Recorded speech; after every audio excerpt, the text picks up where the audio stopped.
Welcome everyone to Tofu Tech Talk. I am your host, Tiny Toxic Tofu. Yes, we have celebrations for me to become an ambassador. We are going to pause celebrations and cheers because we have a wonderful guest with us today. I will continue the celebrations with you, my friends, tomorrow.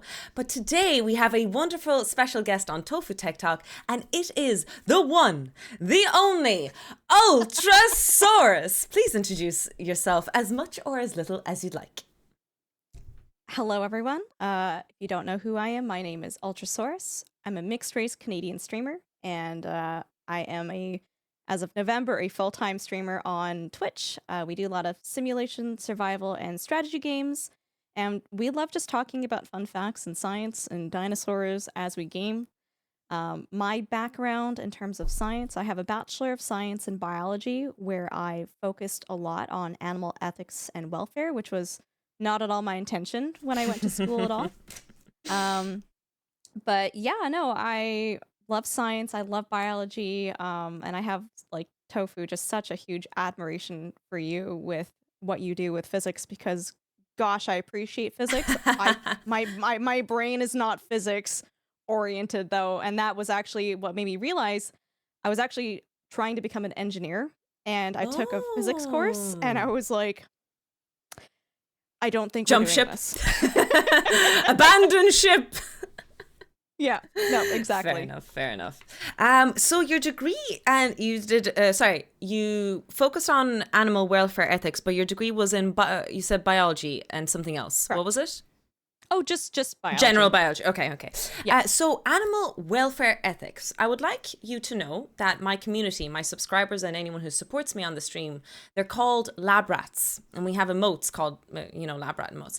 So could you be very cautiously and carefully, could you explain to my lab rats, what does animal welfare ethics mean? And I don't want you to entice them to increase living standards in the dungeon.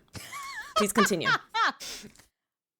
Okay, so basically when we talk about animal ethics and welfare, we're looking at a bunch of different systems and a bunch of different ways to measure and observe, I guess, the well-being of an animal, how happy it is, how content it is, and that's based upon a variety of different factors. That could be like natural behaviors, that could be the environment that they're in, social behaviors, enrichments, all sorts of very interesting and fun things. And welfare, it's a really interesting topic because it's actually it's not simple to measure animal welfare because you have to look at so many different parts of the system in order to make a full assessment about an animal. One example of why it's complicated is you could look at stress hormones. Mm-hmm. You could look at cortisol and ACTH levels, and if an animal's stressed out, those stress hormones go up. So you can basically go, oh wow, well, this stressful thing happened, stress hormones went up, therefore it's stressed. But these stress hormones also get engaged and also get triggered if there's a temperature change, if there's a change in food, if there's a change in environment, if I don't know, the animal gets excited about something too. And so we have to really look at something holistically when we make these assessments about whether an animal is in good welfare or not. Mm-hmm. Because you can't just look at one part and one subject. And that was a whole part of the courses that I took, was teaching me all the different ways that you could examine and look at an animal and make those judgment calls. And we also examined like farming systems, and we looked at like the pros and the cons as to like why we farm a certain way. And what was very interesting about it was a lot of the things that surface level for people who are not farmers and not involved in the systems, you're like, wow, that looks horrible. Why would you do that? But then you learn, or at least I learned through these courses, well, actually, okay, if we took that away, this is the result, which is worse. And it's like, okay. Okay, very interesting. Yeah. I'm going to continue and lead on with a few questions, but just an FYI to anyone in the community, you can use the channel points. It should only cost 50 channel points, so if anyone has followed me, you can already, redeem your points. I'll try and get all the questions in about 15-20 minutes. First, I get to ask all my questions because I'm a very important person. Then chat gets to ask all their questions. And you can keep asking along the way, and Towards the end, we'll jump back to a lot of things. You said, you gave an example about the animals' different hormones. And what I kind of clicked in my head was that you said animals as a blanket statement, and animals is a huge category of creatures, if that makes sense.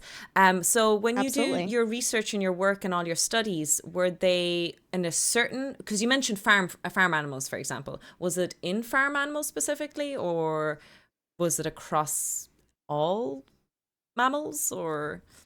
Yeah, there was definitely a strong focus on animals that we use in agriculture because a lot of our concerns when it comes to ethics and welfare has to do with the intensification of agriculture. So we're putting a bunch of animals in an area of high concentration for human use, human food production, Mm-hmm. and that tends to enhance problems within a system that you wouldn't normally see with a wild animal. Um, and for the most part, these animals are generally taken care of pretty well. Every system has its like problems and flaws, but we also overviewed just kind of mammals in general. Talking about seals and tagging them, and signs of pain in a seal's face, or Oh. talking about dogs and cats and pets and whatnot. And so we kind of talked about, I guess the focus was primarily mammals.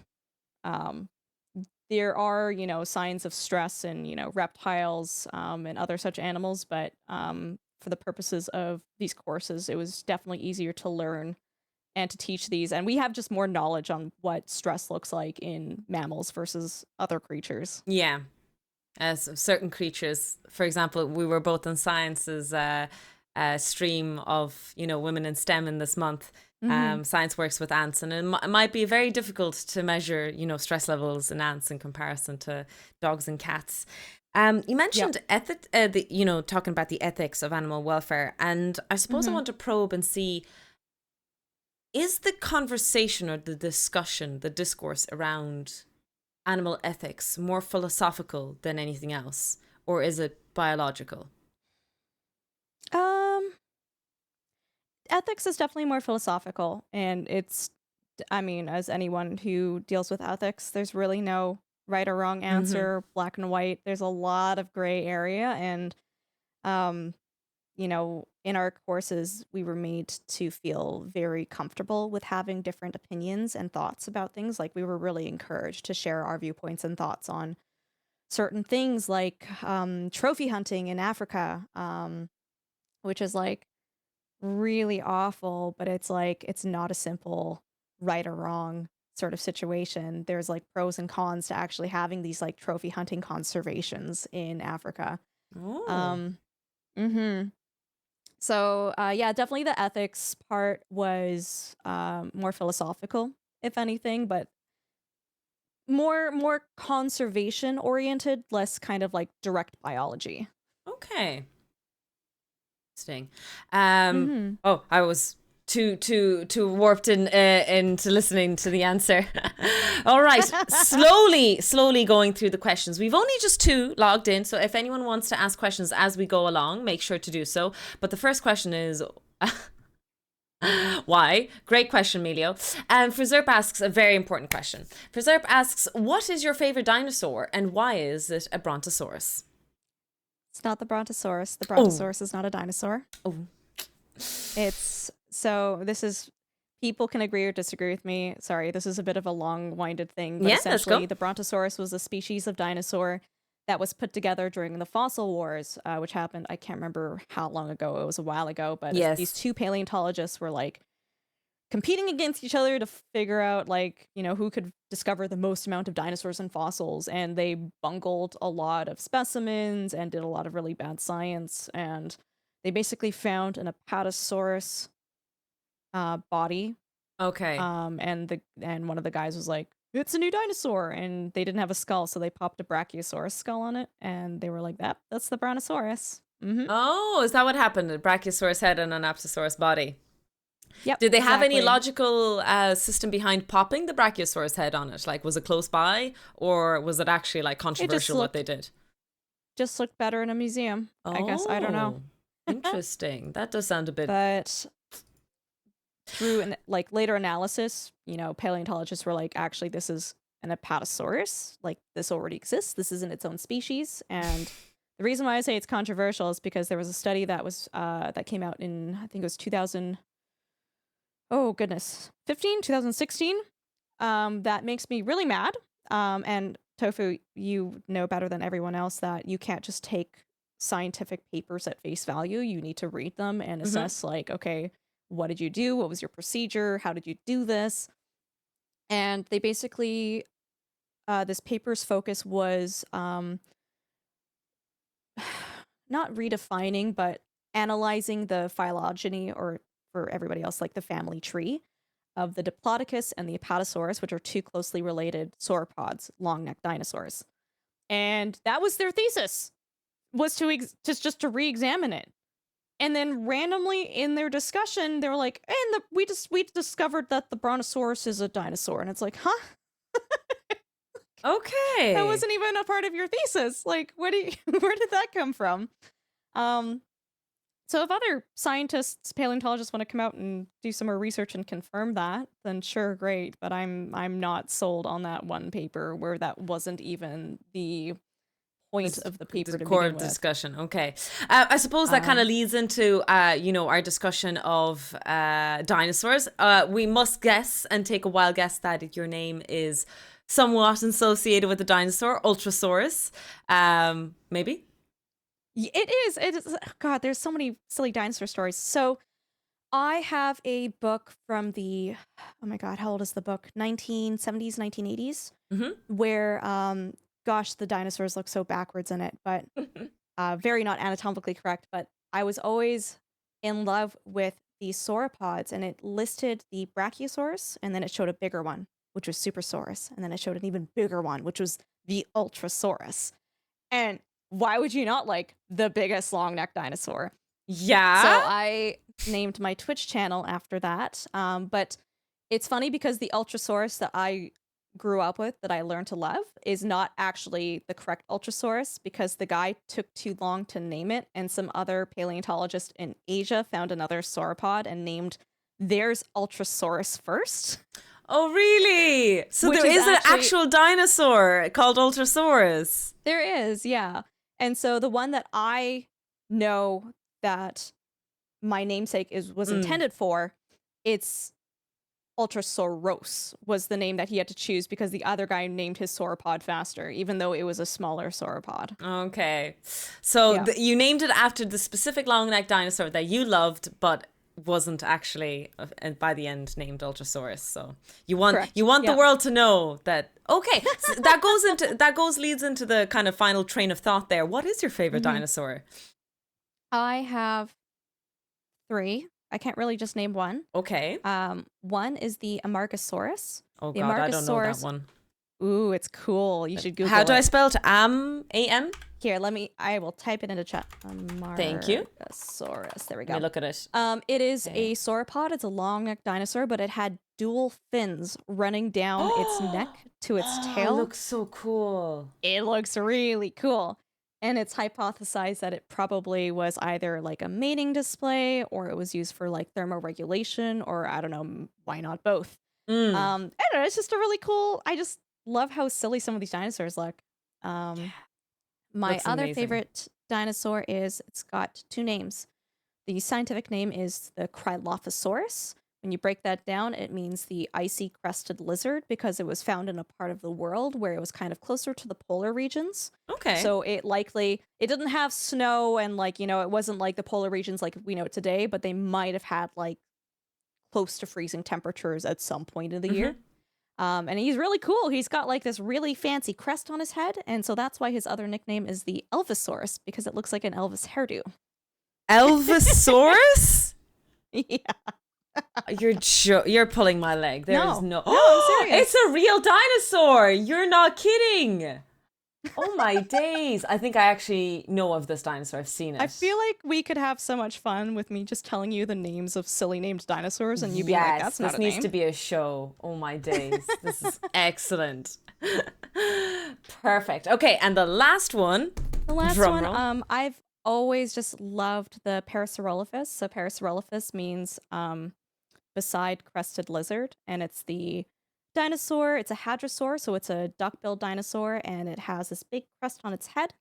And originally, a long time ago, people thought, oh, that was used as a snorkel because there was like a water-based dinosaur with just zero basis. But we've determined that it was used as kind of like an echo chamber for like vocalizations to like really get some like cool tones. And if Oh. you go, I don't know if you've heard this before, but if you go on YouTube and you type in like Parasaurolophus sound, like paleontologists have recreated what the Parasaurolophus likely sounded like, and it just gives me chills and goosebumps every time I listen to it. I love So, it. sounds like the scene from Jurassic Park where he makes the Velociraptor sound through the Yeah. bones of it.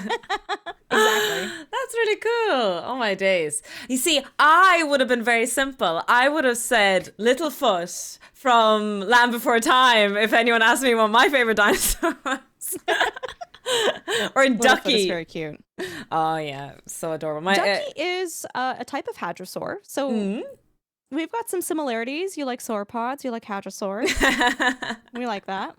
Except I didn't like Sarah. I do like Triceratops, but I thought Sarah was really mean in the Sarah needs cartoon. a kick in the pants, and She was a bully, and she was a bully. she was. She was. Okay, we have a few questions logged in here. Yeah, sure. So Zira's asking. This is going back on ethics, so we're jumping around the dinosaurs ethics, dinosaur ethics. We're probably going to jump around a bit. Are there different levels of ethics associated with in vivo testing for animals that benefit that species when compared to testing required that benefit humans or other species? You understand that question? Yeah, so it's talking about doing testing on animals when it benefits the species itself versus benefiting us as people. Oh, okay. I think Is that what's the question? Did I I hope interpret that so. right? I didn't understand it initially, but if Zir can confirm or deny, we have a few people saying relatively. Yeah, Zir says thumbs up. You understood Yeah. it. Yeah. I think um when it comes down to ethics, and especially like when it comes to like the welfare of these animals, I there's actually a lot of like there are some laws in place, especially in the States and in Canada when it comes to like lab testing on animals. And so I don't think it really distinguishes between like the purpose of the testing. It's nice. We're putting in some regulations as to like what's okay, what's not okay, like thresholds. And even the university that I went to, we did a lot of like dissections where um, the animals were killed like literally an hour or less before the actual dissection so that Mm-hmm. everything was fresh. Mm-hmm. Um, But, there were a lot of rules and regulations in place as to like, you had to make sure that this was purposeful. You weren't just like killing these animals just for fun. They were like, or there was not another model in place that you could have used to teach the students that would have been just as good as an actual dissection. And so, I mean, personally for me, I don't distinguish between the two in terms of ethics and how an animal should be treated or whether it should be tested on or not, between like what the testing purposes is. I like for me, it's my concern is are we doing what's best for this animal and are we testing it in a way that's like not just absolutely cruel and awful and Mm. torturous, right? Mm. We had a guest a while back, Aurelia Studies. I don't know if you're familiar with her. She just finished her PhD and she's doing an MD, so she's doing a double doctorate. Crazy girl. Wow. But one of the things is that she, based on where she's from in the States, in which state it is, Mm-hmm. she doesn't stand by the experimentation that's done on mice, the ethics associated with it. But she is working with chimpanzees, for example, because there is higher standard of ethics for them than there was for mice. And it was a really interesting kind of discussion we had during that stream. I don't know if it kind of Yeah. links in with what we're saying, but it kind of what I thought, what you said there links in with the idea that it depends on the standard, it depends on the level of each Mm-hmm. creature that the work is being done with. Yeah, and the funny thing is, um in an ideal world, I feel like we shouldn't be distinguishing. There shouldn't be any differences in how we treat an experiment on a chimpanzee versus a mouse. Mm. I think the standard should be the same. I think just because we consider it to be maybe a more intelligent animal. I don't know. They both still feel pain. They both have emotions. Mm. That's my opinion. These are just opinions, Yeah, right? yeah, no, There's I understand. different people. Yeah. Absolutely. I think the only kind of part, I don't think we can argue that about the pain, right? You know, if you've seen a Oh, they feel mouse or pain. you've Yeah. seen a rat being hurt. Mm-hmm. I have a pet bunny. I have left the door open. She hasn't come in yet. But, you know, if I want to say she hasn't been hurt, but the vet, she felt assaulted by the vet and she showed fear. She showed panic, you know, she was Mm-hmm. scared. These animals do Yeah. definitely feel these things. Oh, absolutely. Um, Mm-hmm. I don't think that's a possibility of argument. I suppose it goes down a complete philosophy if in terms of the soul, I guess. Guess that's the only thing. Maybe that's philosophically up for debate. I'm not sure. We'll see, we'll see. Shumway, welcome in. Is asking, what is your opinion, on the rapid decline on bees and insects? I didn't know there was, I knew about the bees thing. Is there a rapid decline on insects as well? I wasn't aware about insects. I knew about Yeah, bees. I knew about bees. I didn't know about insects. Um, but yeah, just in terms of bees, it's really interesting. So like one of the causes of the decline of bees in the States, and I don't know like how high this tiers, but like almond trees and almond farms is actually like really, really bad for bees. Um, So the oat milk stuff, or not oat milk, the no, not oat milk, almond almond milk. milk, yeah. I refuse to buy almond milk for that reason. Essentially, when you Oh, have okay. like this big monoculture of, so monoculture means it's a single species. Hmm. When you have all these almond trees and they actually have bees like there, I think specifically to pollinate these trees for them. These bees, because they're only pollinating the almond tree flowers, they actually have a really bad and poor immune system um against parasites. I don't know what they get sick with, but Mm. compared to like bees that can choose what they pollinate and harvest versus the ones that like just do it for the almond trees, they're like quite sickly and more prone to dying than other ones. Okay. Yeah. Didn't realize that. A few people are saying that bees are making a comeback. Are they? Statistically, Oh, we hopefully, love that. I hope so. Anyway, yes, I do. I do know like of actively. I actually know some physicists that are keeping a little bee farm in their backyard, just to, you know, look, we appreciate it. And like even Mm-hmm. when I go to Lidl, there's loads of canisters of wildflower seeds, and on it is, you know, bee friendly. Oh, we love that. There's a We big love that. promotion, and now that I have a Mm-hmm. house, I am considering. Just Uh, just throw those seeds everywhere. yeah, because then I don't have to mow the lawn. No, no, it's for the bees. It's for the bees. Exactly. All right, we've cut up with the questions. Excellent. While there's still time to ask questions, make sure to use your channel points if you guys wish to. My question comes into sci-fi movies and TV shows.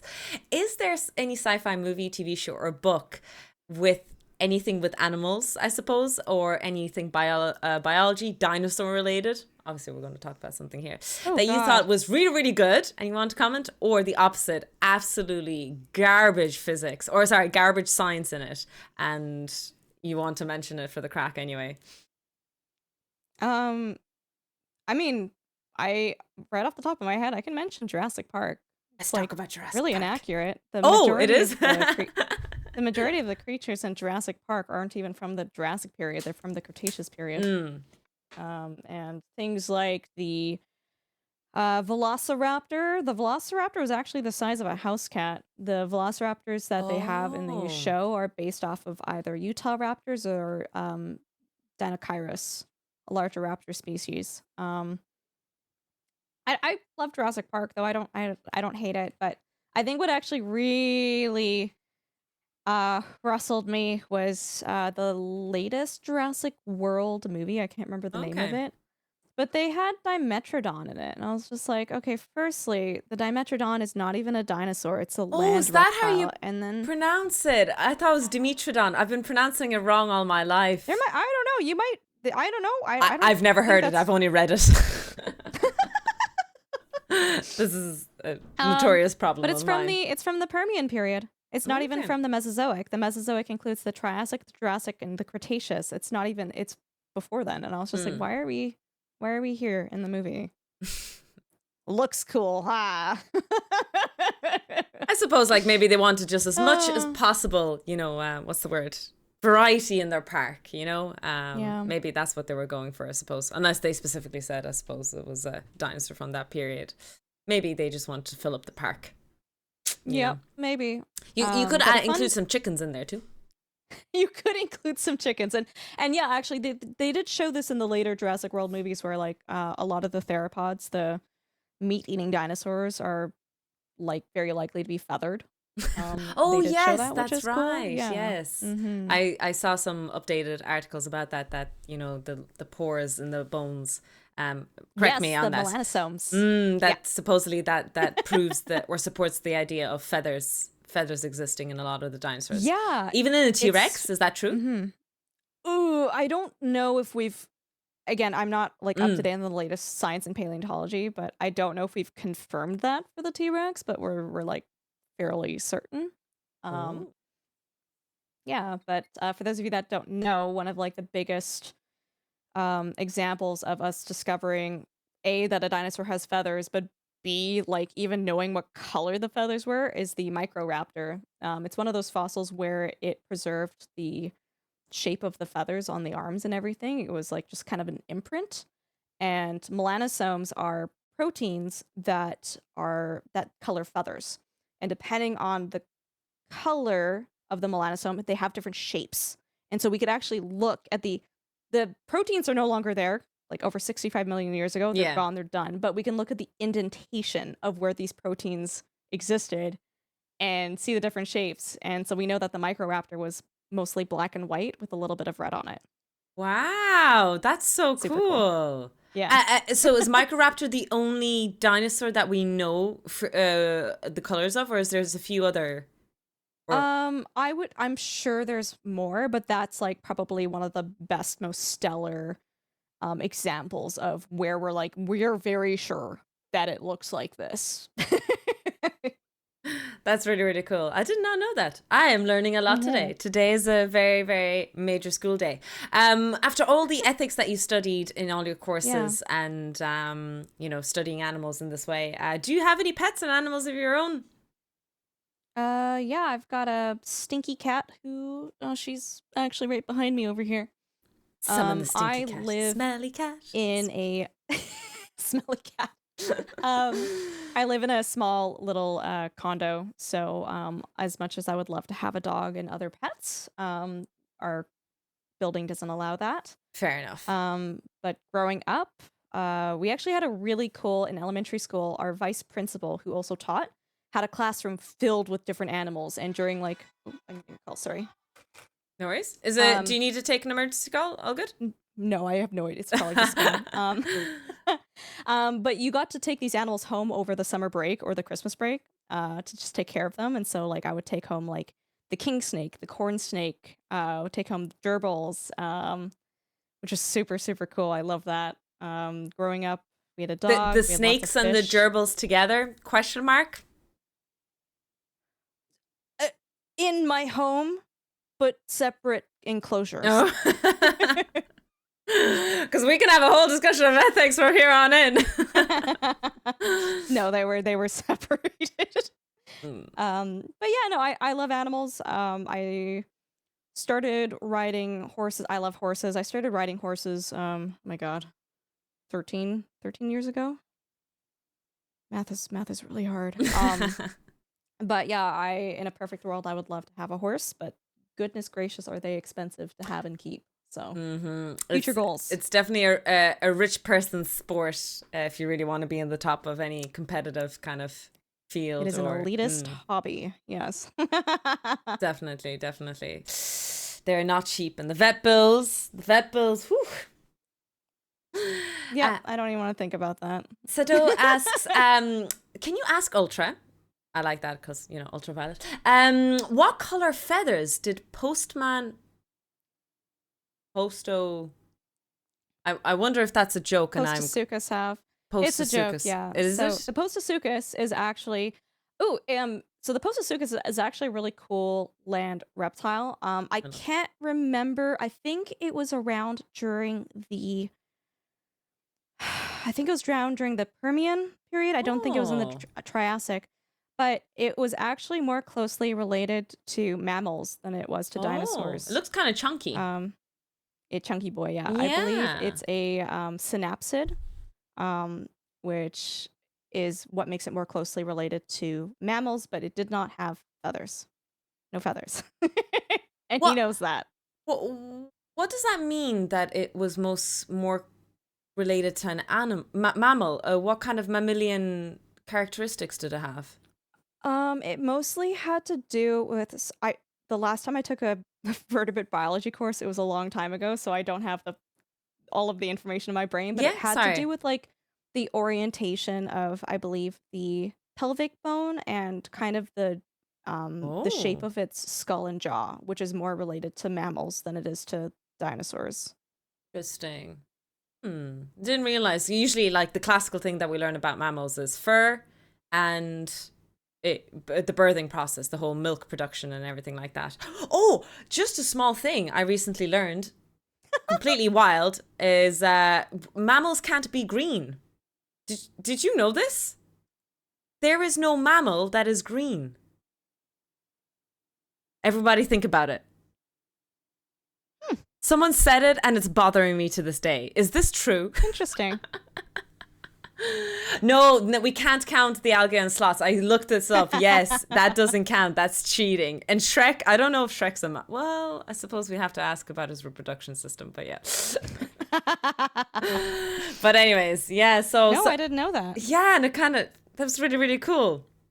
We have a bit of a joke question, but I like it. Science Bish asks, Hmm. would you prefer would you prefer a horse, a T-Rex, the size of a chocobo?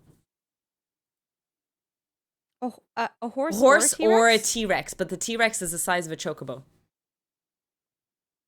Oh, I would rather a horse. I don't want to deal with a carnivorous reptile.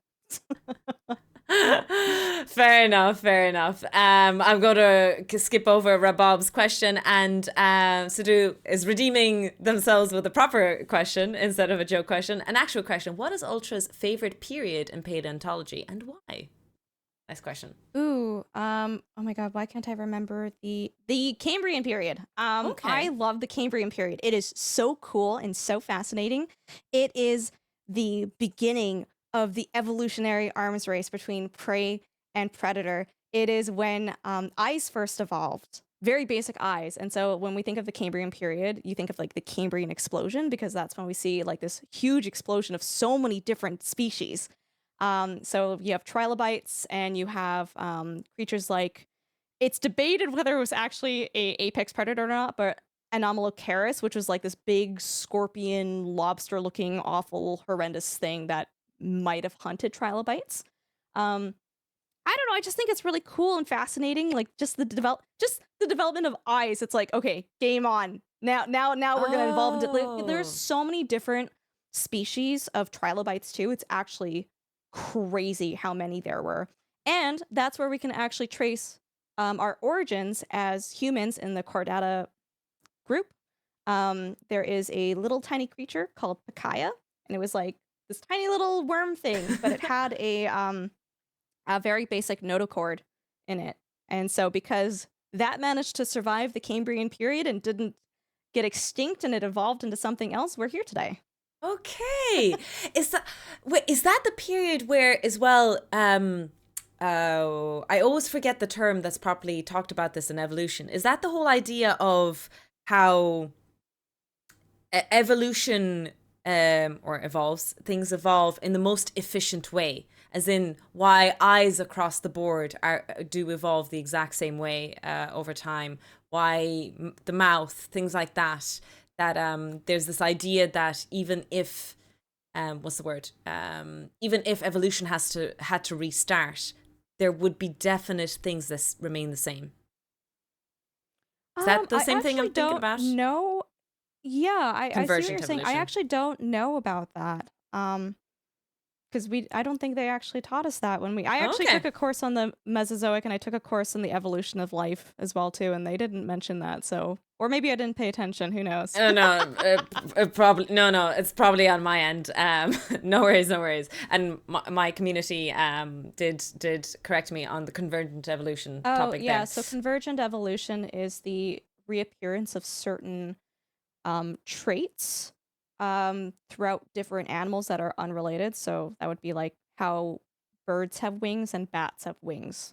They're not closely related, but it's a Oh, phenotype. It's a trait, it's an adaptation that works really, really well. And so mm, that's why it just like you see it come up again and again. You can look at things like the body type for the ichthyosaur or the dolphin. They look very similar, two very completely different species and lifestyles.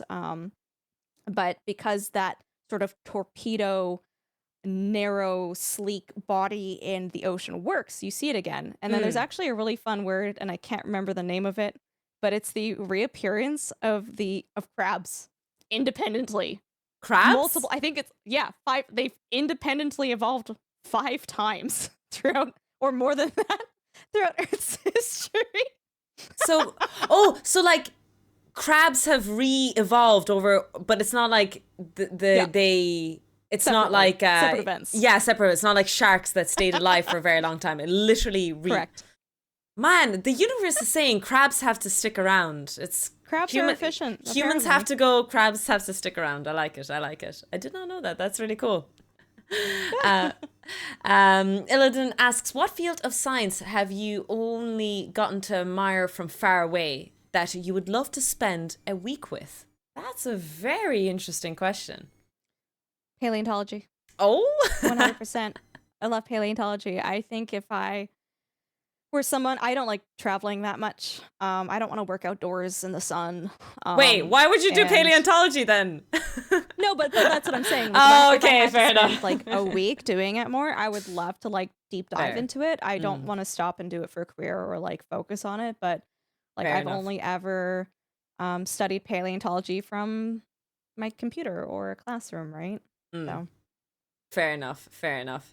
mhm. Azrael asks, "What was the most jarring experience you had with dealing with animal welfare?" That's a very Oh, deep do you question. mean Azrael? Do you mean like what I've learned in theory, or are you talking about my experiences personally? Because I do work on a farm as well. I do take care of a bunch of animals. Do you own a farm yourself, or is it that you No, I work just part? work on it. Okay, Yeah. nice. I suppose Personal personal. experience. Oh, If you can share. animal jarring experience with animal welfare. This is an easier an example that's not going to upset everybody in chat. There's like I just think of jarring experiences and I'm like, I don't want to talk about any of those things. I think what was really jarring was when one of the animals on the farm was exhibiting stereotypical behavior. So, stereotypical behavior is when an animal is doing something abnormal that it wouldn't normally be naturally doing. And usually they do stereotypical behaviors um, as a means of release because they're very stressed out. And doing those behaviors kind of releases like endorphins and relaxes them a little bit in a stressful situation. And so stereotypical behavior is usually repetitive, not necessarily inherently, but it could be Mhm. pacing, it could be chewing on something, it could be uh I don't like repeating a behavior over and over and over again. Or weaving, head bobbing. And one of the horses at the farm was there was a lot going on. There was like a lot of like construction and like vehicles and work trucks and this horse was showing stereotypical behaviors. It was just pacing. And I kind of saw him earlier in the day and he wasn't like actively freaking out, but I knew that there was a lot going on the farm. So I was keeping tabs on him and I just realized like maybe an hour later I'm like, he's not eating his hay. Hmm. And walked over and yeah, he had been pacing so much in this circle that like you could literally see the path of like where he had been just doing the circle over and over again. So I asked my coworkers to help me move the horse somewhere else because he's clearly very stressed out, and it's a two-person job because there's two horses, and They have herd mentality. You can't just separate them or grab them one at a time because they're gonna lose their absolute marbles and probably hurt themselves even worse. Mm. And my coworker said, "Oh, we're busy." "O- Okay, well, this horse is very stressed out. He's pacing. He's doing stereotypical behaviors. We need to move them." And no one listened to me. And it was this thing and a half. And a supervisor had to be called in. And it was just an awful Oh. situation. But what was really jarring and interesting and wild to me, and these are people who work with animals a lot. I have more experience than them, but like they've been there for years. Mm. They later admitted that they did not know what a stereotypical behavior was, and they did not know that pacing was bad. And I was just like,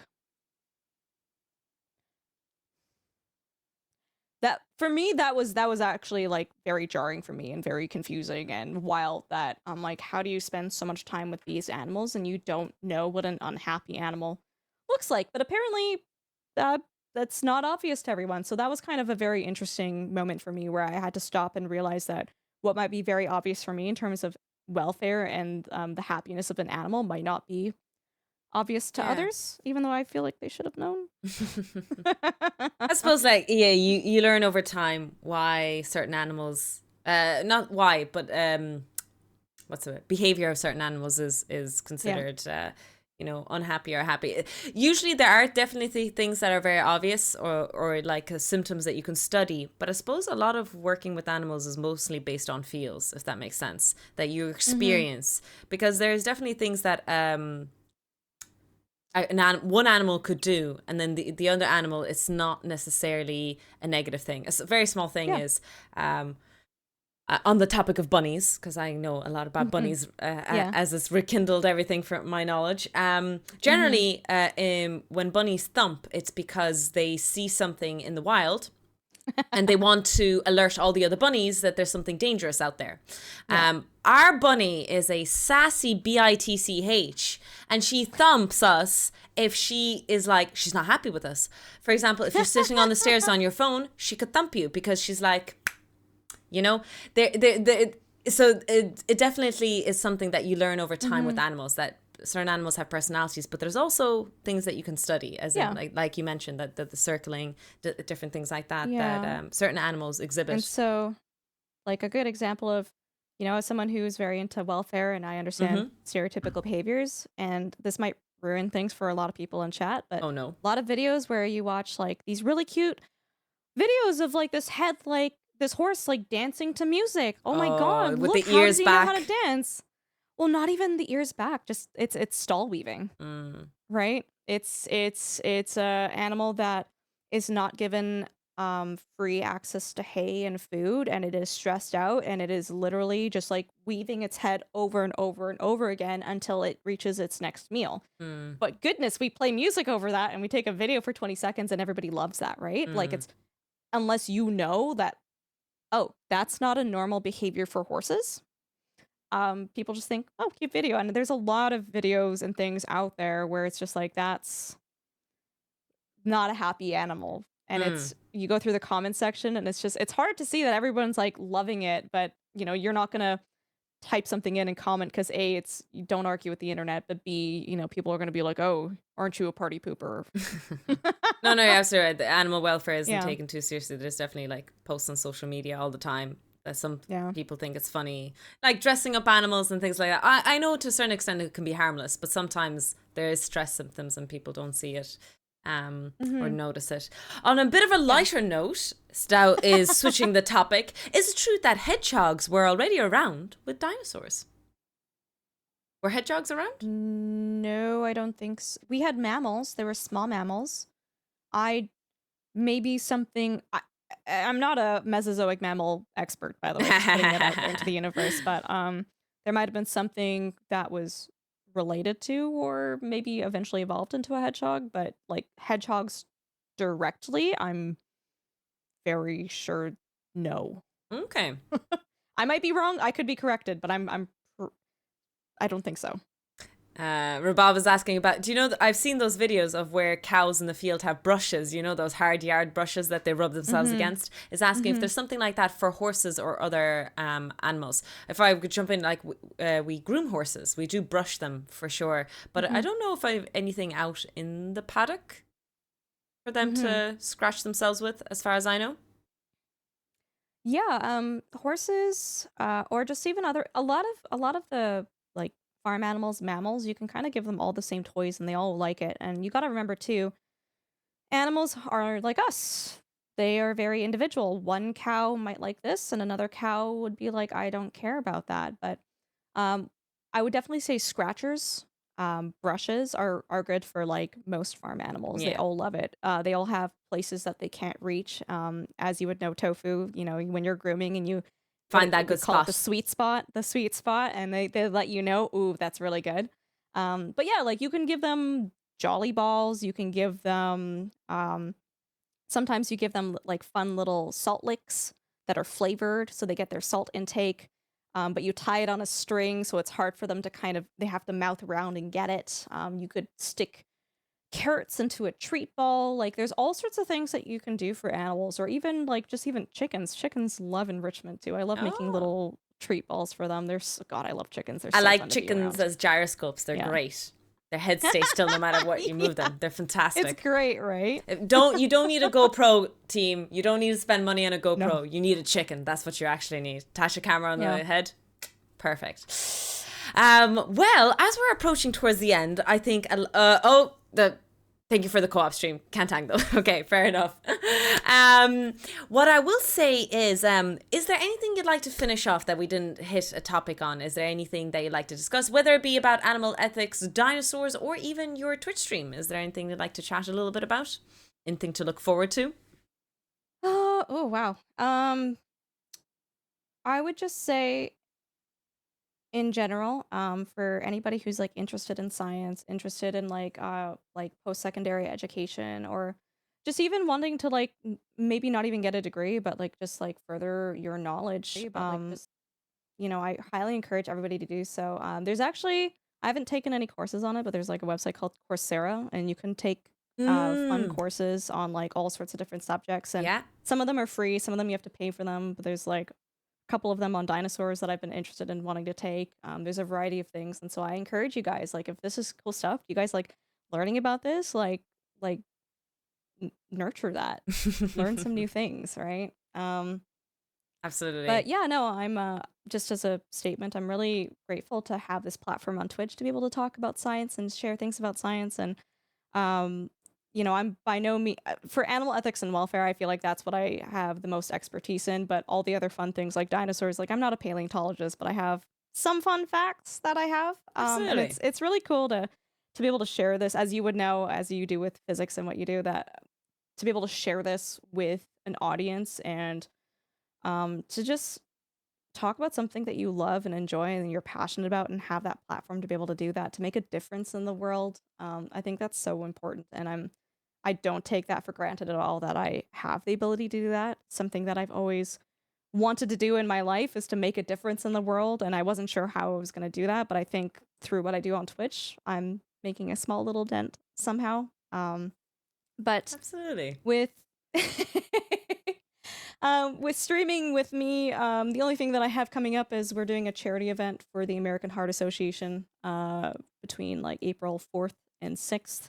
Okay. So if you guys want to come and hang out and raise money for a good cause and learn about some fun heart facts, we're Absolutely. going to be doing that while we play Minecraft and build a village with some other streamers.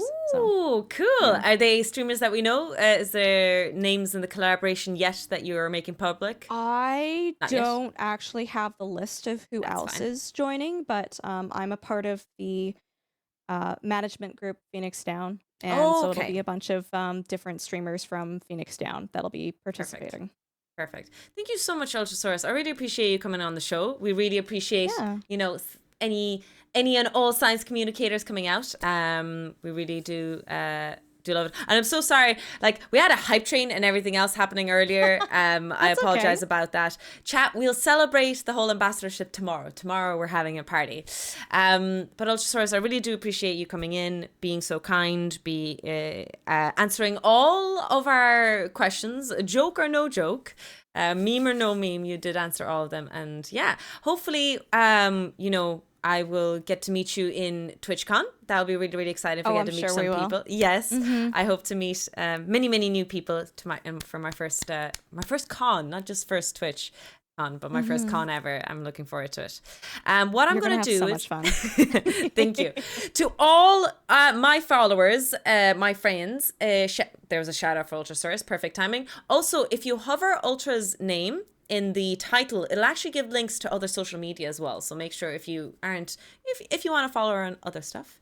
I don't know what you've linked. Maybe Instagram, other stuff there. Maybe no.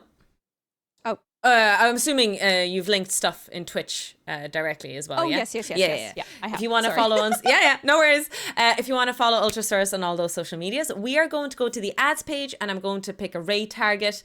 I don't know, Ultra, do you know Bees with the Knees? I am very familiar with Bees. She's lovely and sweet and amazing. Yeah. I want to say, like, we're going to go to a very lovely and kind streamer and she's probably going to talk about poop or she's going to have toilet on her head. Listen, she's a lovely streamer. We love that. Yeah, she's amazing, but it is not most of the time, it is not a child family friendly stream. No. Just an FYI. No. But yes, otherwise, good night, sleep tight, and make sure the bed bugs bite. Bye.